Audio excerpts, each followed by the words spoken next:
Everyone, this is Vaishali.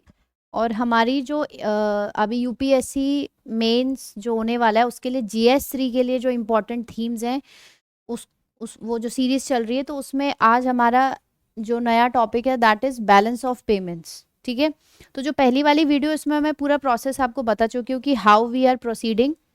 थोड़ा सा एक इंट्रोडक्शन दे देती हूँ कि जो भी इंपॉर्टेंट थीम्स है जो करंट में आई गई हैं पिछले 5-6 महीने में, तो वो जीएस 3 के हिसाब से, क्योंकि it is a dynamic part, वो इम्पॉर्टेंट हो सकती है। तो उस थीम को लेके आप यहाँ पे जो चीज़ें बताई जा रही कि आपको 150 से 250 वर्ड, डिपेंडिंग अपॉन कितने नंबर का क्वेश्चन आ रहा है उस थीम से, कैसे एक आंसर अपना प्रिपेयर करना है, ताकि अगर उस थीम के आसपास कुछ भी सवाल आता है तो you can use the framework, use the points which are important from that perspective. ठीक है, तो आगे बढ़ेंगे। अब ये इंपॉर्टेंट क्यों है, तो इकोनॉमिक टाइम्स में there was an article, SBI calls for structural measures to manage rupee depreciation, inflation risk and balance of payment deficit. Business की अगर हम बात करें, ये एक और आर्टिकल आया हुआ है, SBI calls for structural measures to manage rupee depreciation, inflation risk. मतलब सेम चीज जो है आपकी दो जगह पूछी गई है, तो this itself explains why the balance of payment is extremely important theme। अब यहाँ पे किस तरीके से सवाल पूछा जा सकता है, there are two ways, not necessarily यही पूछा जाएगा, but something revolving around this. India's external sector resilience, words को समझिए। Sector resilience is increasingly shaped by its ability to balance import dependence with export competitiveness. Examine the major structural challenge confronting India's balance of payments and suggest measures to address them। क्योंकि जो articles आए हैं newspaper में, the Hindu में भी आया है, वो जो पूरा एक्सप्लेनेशन है उस आर्टिकल का वो रिवॉल्व करता है अराउंड द स्ट्रक्चर। अब जो दूसरा है, जैसे export diversification and reduced import dependence, they are essential for India to build a shock resilience external sector, discuss the role of manufacturing, services, energy transition and global value chains in strengthening India's balance of payments। तो जो article में information दी हुई है तो वो इस हिसाब से दी हुई कि उसमें आपके स्ट्रक्चरल चेंजेस बताए गए हैं कि although we have a question, we have a current account deficit which is 0.8% in the range, in at a good place, but still we should be working on the structural challenges। तो अब उसी चीज को हम लोग देखेंगे। तो once you have read the question, उसमें से मेन इंपॉर्टेंट चीज को अंडरलाइन कर लिया कि ये चीज पूछा गया, बस उन्हीं को अपना ध्यान में रखते हुए फ्रेमवर्क बना के आपने आंसर लिखना है। तो बैलेंस ऑफ पेमेंट की अगर बात हो रही है तो आप इंट्रोडक्शन कैसे कर सकते हो, ये क्या है बैलेंस ऑफ पेमेंट, या तो आप डेफिनेशन दे सकते हो कि ये बेसिकली एक रिकॉर्ड होता है of the transaction between the Indian residents and the world. तो ये आपका बैलेंस ऑफ पेमेंट हो गया, अगर एक सिंप्लीफाइड डेफिनेशन की बात की जाए। फिर आप कोई अगर करंट में डेटा है वो आपको याद है, आप उससे भी शुरुआत कर सकते हो। India's external sector appears resilient with a current account deficit of around 0.8% of GDP in first half of fiscal year 2026 and forex reserves above $680 billion. तो इससे भी आप बात कर सकते हो। तो ऑलरेडी वो यहाँ पे बता रहा है कि रेजिलेंट अपीयर हो रहा है, but it is not actually resilient because there are structural differences. However, underlying structural imbalances continues to create balance of payment vulnerabilities। तो वो चीज आपको यहाँ पे बतानी है।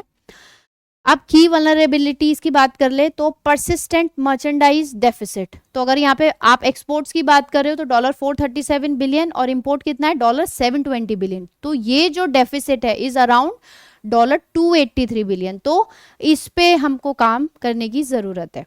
दूसरा, इंपोर्ट डिपेंडेंस की बात करें तो अगर हम बात करें क्रूड ऑयल की, जिसका हम 85% जो हमारी नीड्स हैं 85% को हम इंपोर्ट करते हैं। वहीं पे अगर हम इलेक्ट्रॉनिक्स की बात करें, अगर हम गोल्ड की बात करें, तो ये तीनों को मिला के जो हमारा इंपोर्ट बिल बनता है इज ग्रेटर देन 50%, जो जिसमें केवल आपका गोल्ड, क्रूड ऑयल और इलेक्ट्रॉनिक्स आते हैं। तो ये जो एक इन इलास्टिसिटी हमको दिखाई दे रही है, हमको इस पे भी काम करना है। तो we have to reduce this, right.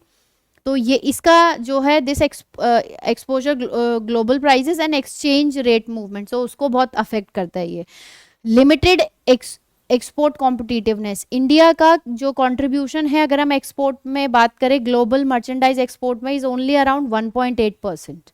This is very less. ये क्यों है, क्योंकि हमारा जो लॉजिस्टिक्स का जो कॉस्ट है that is around 13 to 14% of GDP and in adequate GVC integration global value chain. तो ये कुछ कीवर्ड्स हैं जो आपको अपने आंसर में इंटीग्रेट करने हैं। एक्सटर्नल शॉक्स की अगर हम बात करें तो जियो पॉलिटिकल डिसरप्शंस है, प्रोटेक्शनिज्म है, वीक ग्लोबल डिमांड है, can simultaneously affect exports, capital flows and shipping cost, right. तो ये चीज़ों पे जो है आपको ध्यान देना है, ठीक है। कॉन्सेंट्रेशन रिस्क इन सर्विसेज, तो $188.8 बिलियन सर्विस सरप्लस और $135.4 बिलियन रेमिटेंसेस फाइनेंशियल ईयर 25 में। तो इन दोनों की वजह से एक क्वेश्चन देखने को मिल रहा है हमें, लेकिन ज़रूरी नहीं है कि ये लॉन्ग टर्म के लिए भी हमारे लिए हेल्पफुल रहेगा। तो इसीलिए हमको जो सोर्स है उसको और डाइवर्सिफाई करना पड़ेगा। on because excessive dependence on IT services exposes India to technological and global demand shift। तो अभी तो सर्विस में हम IT सेक्टर में सर्विसेज प्रोवाइड करवा पा रहे, but what happens if in future जो डिमांड है वो कम हो जाए, ठीक है। तो इसलिए हमको दूसरे डायरेक्शन में मैन्युफैक्चरिंग पे भी काम करना पड़ेगा। इम्प्लीकेशन की अगर हम बात करें तो अगर जो कैपिटल फ्लो जो अभी हमें आता हुआ दिखाई दे रहा है फॉर एनी रीजन अगर वो रिवर्स हो जाता है देन रुपी डेप्रिसिएशन के चांसेस होंगे, इम्पोर्टेड इन्फ्लेशन हमें दिखेगा, डॉलर डिनोमिनेटेड लाइबिलिटीज जो होंगी वो कॉस्टलियर हो जाएंगी, आरबीआई को इंटरवीन करना पड़ेगा और जिस पे जो है फॉरेक्स रिजर्व्स पे प्रेशर आएगा। तो ये कुछ उसके इम्प्लीकेशंस दिखाई दे रहे हैं। अब बात आ रही है कि सरकार इस डायरेक्शन में क्या काम कर रही है। तो जो मेजर्स है which are taken by government, तो इसमें आपका पीएलआई आएगा। तो पीएलआई स्कीम लॉन्च से हमारा जो है 1.07 लाख करोड़ का इन्वेस्टमेंट हमको मिला है। टैरिफ्स नॉन टैरिफ्स की बात करें तो गोल्ड और सिल्वर पे मई 2026 की अगर बात करें तो फिर से जो आपका इंपोर्ट जो ड्यूटी लगाई गई है वो 15% कर दी गई है, तो ये आपको मेंशन करना है।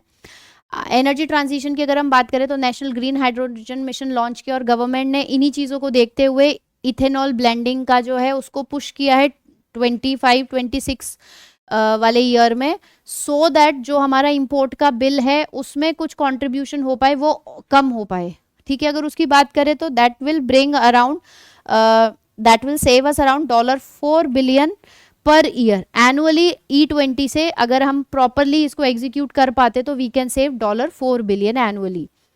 नेशनल ग्रीन हाइड्रोजन मिशन पे काम किया है। फिर आपका इंटरनलाइजेशन ऑफ रुपी है, तो 22 कंट्री में आपका जो है स्पेशल रुपी वस्त्र अकाउंट ओपन किए गए हैं। तो जिसमें क्या होगा, जो बायलेटरल ट्रांजैक्शन होंगे वो रुपी में होंगे, तो उससे क्या है हम डॉलर को जो है साइडलाइन कर सकते हैं, तो वो हमारे लिए आगे बहुत हेल्पफुल रहेगा। तो ये कुछ चीज़ें हैं जो आपको गवर्नमेंट मेजर्स में हेल्प कर रही है और आप डेटा भी देते जा रहे हो साथ में, तो आप उसको और सब्सटेंशिएट कर रहे हो, तो ये कहीं ना कहीं आपको एक एज देता है आंसर में। वे फॉरवर्ड की बात करें तो जो इंडियन फर्म्स है उनको ग्लोबल वैल्यू चेन में अच्छे से इंटीग्रेट करना है through manufacturing and stable FDI. तो हमको एफपीआई पे ज़्यादा ध्यान न देते हुए हमको स्टेबल एफडीआई पे काम करना पड़ेगा।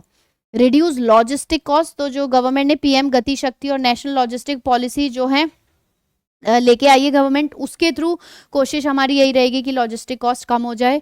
Diversify services into GCCs, fintech, high value digital services पे काम करना पड़ेगा।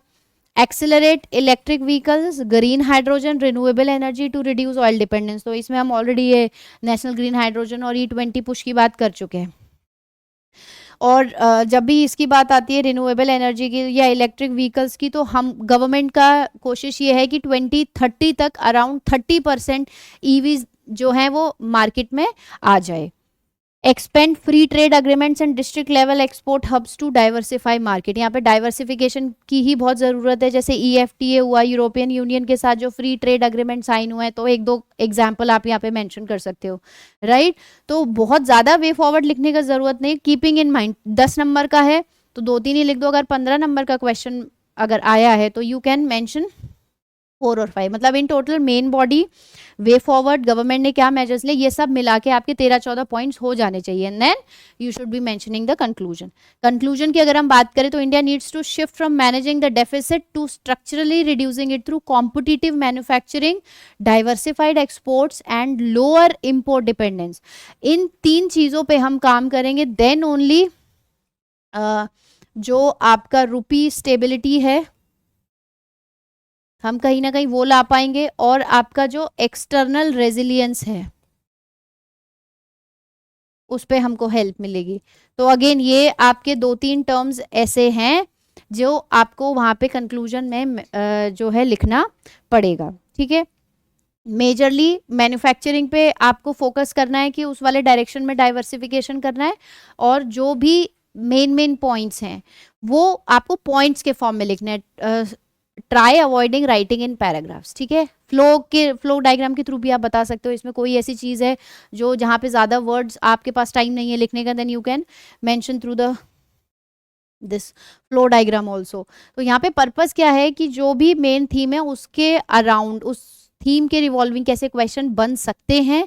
नॉट नेसेसरीली ऐसा ही बनेगा, but just to give you an idea कि ऐसा बन सकता है। तो उस वे से आप क्या दिमाग में रखते हुए किस फ्रेमवर्क के साथ आंसर बनाओगे। और इसमें जो डेटा है बहुत इंपॉर्टेंट डेटा है, try to write it down. जहाँ पे भी आपने इस थीम से रिलेटेड नोट्स बनाए हुए हैं, और इनको 6 से 7 बार रिवाइज कीजिए before going to the exam, ताकि ये जो पॉइंट्स है, जो वैल्यू हैं, वो आपको टाइमली याद आ जाए। तो इसी तरीके से हम लोगों ने इससे पहले अर्बन फ्लडिंग पे डिस्कस किया है। We have discussed on marine plastic pollution, and now we have discuss this